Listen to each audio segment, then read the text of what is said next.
KSI versus Slim and Anthony Taylor is next, since KSI called both of them out and both have agreed to fight. Now, who's going to win this fight? Well, before we talk about who's going to win this fight, let's take a look at their latest performances, in which KSI fought Joe Fournier, in which KSI started off very fast, landed some great shots in round 1 until he rocked Joe Fournier and then knocked him out with a nasty elbow, in which the fight was ruled a no contest. Now, after this, KSI wanted to fight Tommy Fury, in which it was a very boring fight. KSI started off great in rounds 1 and 2, but after this, they were just hugging, little to no action, in which Tommy Fury ended up taking it by decision. To the winner by majority decision, Tommy!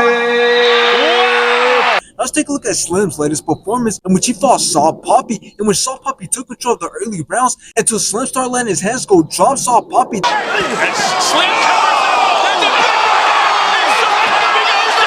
Then put more punishment on Saul Poppy, in which the ref seen enough and stopped the fight in round 4. Right by Slim.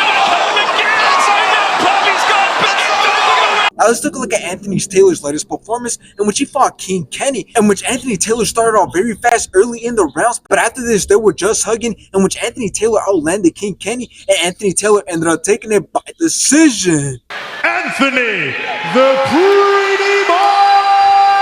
Now, how can this fight play out? Well, I would say that KSI has a big advantage over Slim, and that is simply because Slim doesn't do too well when he fights heavier than usual. For example, when he fought Tom Zanetti, he weighed in at 169 pounds, which can explain why he gassed out pretty quick and why it was one of his worst performances. And I'm assuming that this fight is going to be around 175 pounds, since when KSI fought Face Temper, he weighed in at 175, and when he fought Joe Fournier, he weighed in at 177 pounds. And as for Anthony Taylor, I don't think he'll have a problem making any weight, because when he fought Saul Poppy, he weighed in at 182, and when he fought Tommy Fury, he weighed in at 175, and when he fought King Kenny, he weighed in at 169. So it seems like he likes to fight around the weight that KSI likes to fight at. But anyways, when talking about the fight in and of itself, I think KSI is going to have some trouble here. I don't think KSI is just going to be able to go in there, feel out Slim for a couple of rounds, and then knock him out. And same with Anthony Taylor. I don't think KSI is going to be able to go in there, feel out Anthony Taylor for a couple of rounds, and then knock him out. I think it's going to be a very close and hard fight for KSI. And I do think that KSI is going to get caught with some straight punches by Slim, because we've seen that Slim knocked out Saul Poppy with some straight punches, and Face Tempter caught KSI with some straight punches when KSI was coming in. So I do think that KSI is going to have a hard fight here, and since it's a 2v1, it makes it very unlikely that KSI knocks both men out.